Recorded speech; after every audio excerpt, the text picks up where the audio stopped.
This is Behind the Kit.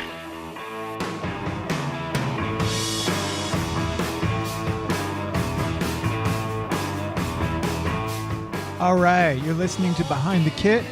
This is Doug Meola, and I'm glad to be back with you. I hope that everyone's having a great night tonight.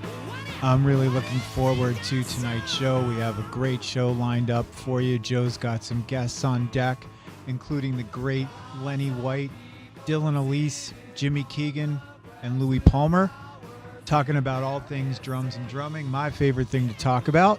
So we're really looking forward to having this great show tonight. For tonight's show, we're going to talk a little bit about drumheads. Last week, we talked about some generalities regarding approaching drum tuning. We received some inquiries regarding getting certain drum sounds, so I thought getting into some of the basics of the different types of drumheads that are available as far as how they're made and the different sonic qualities that they produce to help us to achieve the sound we're looking for. So I'm going to talk a little bit about that tonight. Of course, choosing the drum heads that you like is very personal. So what I want to talk about right now is just some general commonalities regarding how drum heads are made and what they will typically give you as far as performance and sound based on the choices that you have and the options that you choose.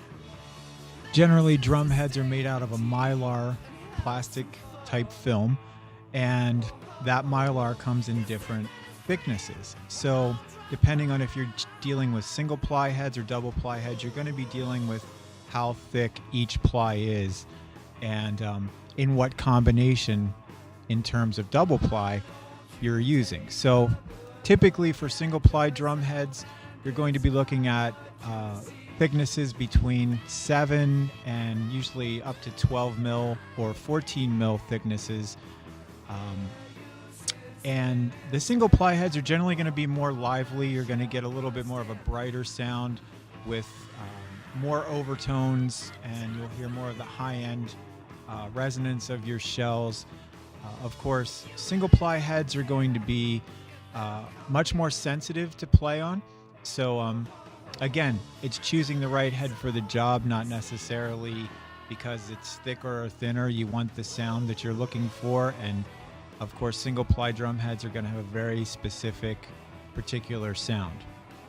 Double ply drum heads then are going to be 2 layers of Mylar film put together. So there's lots of different combinations of thicknesses of those plies that of course give us the different models and the different options that the drumhead manufacturers are offering us. Generally, double ply heads are going to give us a much more controlled sound. We're going to have less overtones. You're going to have a much deeper, fatter, punchier sound with a lot less overtones, but you're definitely going to notice more attack coming from your playing and your sound with the 2-ply head.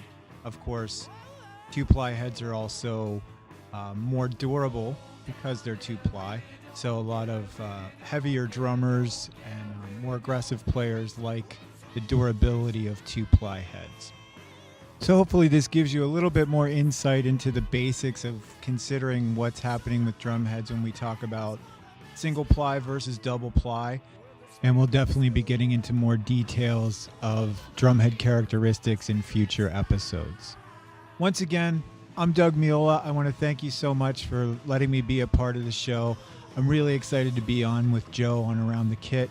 And I'm super excited for tonight's interview, so make sure you stick around and listen to these great drummers tonight. And hope that you have an awesome night, have a great week, and I'll see you next week on Behind the Kit.